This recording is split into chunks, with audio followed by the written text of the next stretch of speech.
The son of former Mexican drug lord El Chapo pled guilty in a Chicago courtroom today, accepting a plea deal.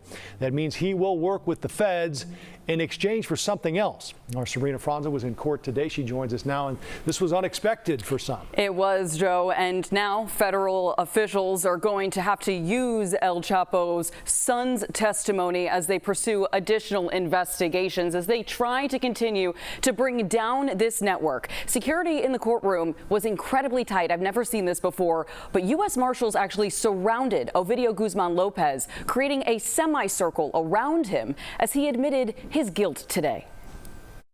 In a crowded courtroom, wearing an orange jumpsuit and using headphones and an interpreter for translation, one of Joaquin Guzman, El Chapo's sons, Ovidio Guzman Lopez, pled guilty to 4 of the most serious charges against him.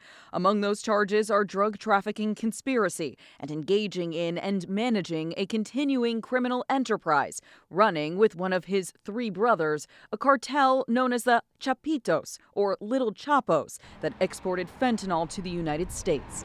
Those charges would have resulted in a life sentence. His attorney, Jeffrey Lichtman, was asked why his client changed his mind. You'd have to ask him. That's his decision between he and me. And, I'm not going to obviously talk about any kind of privileged conversations. Ovidio is the first of his brothers to enter a plea deal. He will have to pay $80 million as consequence for his crimes, forfeit some property or other assets to the government, and offer his full cooperation with the feds on any case they find his insight valuable.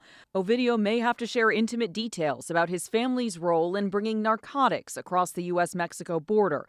One of his brothers is still facing trial. Not only his own brother, but other relatives that may or may not be charged already. Many are probably not charged yet.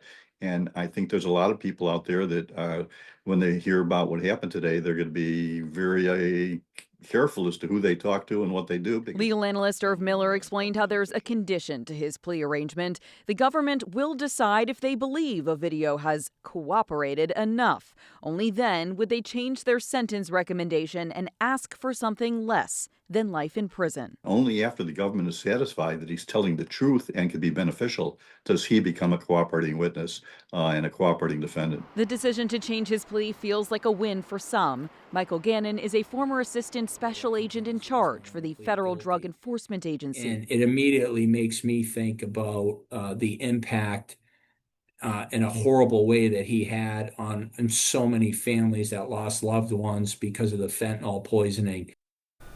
And Joe, the judge in this case reiterated the fact that at the end of all of this, regardless of what he does or does not tell the feds, the ultimate decision on his sentence will be the court's decision. It feels like a pretty significant step in this case, though. It does, especially he's the first brother to agree to something like this. And I'm sure there will be a lot more news coming out of this case as we start to hear what he has to say. Right. Thanks, Sabrina.